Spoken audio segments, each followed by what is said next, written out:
Welcome. This is my favorite shoulder opener using a foam roller. This is quite small, I guess, but whatever you have handy. It's a really nice way just to get the upper thoracic, the whole spine on board, opening up the lats, even the pecs. So I'll show you, and then you can either follow along or take notes and then go ahead and try it yourself at the gym or at home, wherever it is that you're training. So first thing you'll do is with the foam roller on the spine, having the arms hugging yourself makes it a little bit more endurable, especially when you're starting. This foam roller particularly is not forgiving, so you want to roll up and down the spine. Then what you'll do is have the hands behind the head, then you'll add a little bit of thoracic extension and then hollowing the body, opening up, hollowing the body. And particularly when it comes to handstands, often our limitation with our arms up overhead comes from a lack of movement through the upper thoracic. So this is a really nice way to open the spine. So open, back bend, hollow. Then after, what you can do, which is probably my favorite, is actually stay in a bit of a back extension. So my goal is to try to push the elbows towards the floor. And from here, I have pretty open back, so I'm gonna roll closer to my head with the foam roller. This is also a smaller one. Anticipate maybe you're hovering off the ground, and that's fine too. We're working with gravity.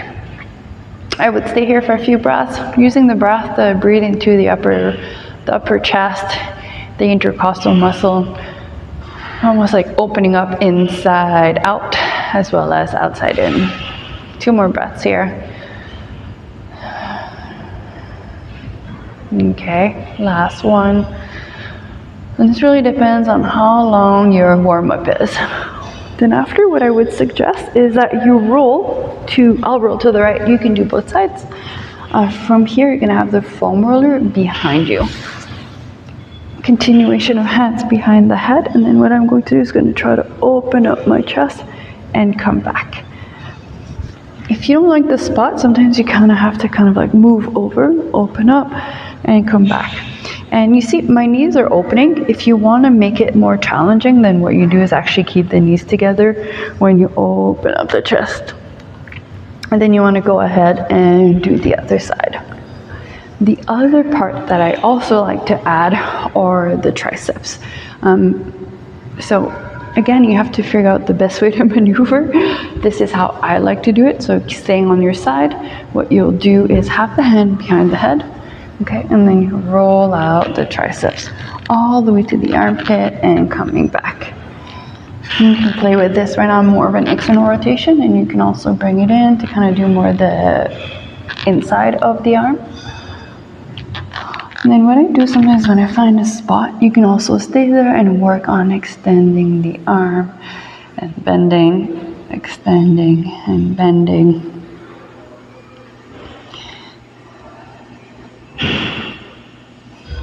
And then the last one, which is also very helpful, is to make your way onto your belly. Hopefully the microphone's not going to get muffled up. And then from the belly, you can target the biceps. And especially if you have a hard time locking the arms, it's really important to get into the biceps as well. So here you can play with internal rotation and external rotation. So you can do inside and the inside and the more outside part of the biceps. And if you're adding the bicep, the triceps, and the lats, do one side before transitioning to the other side. So I'm not going to do the other side because you already know what we're doing. And this should really be a nice way to open up the lats, open up the pecs, open up the muscles that often limit our range.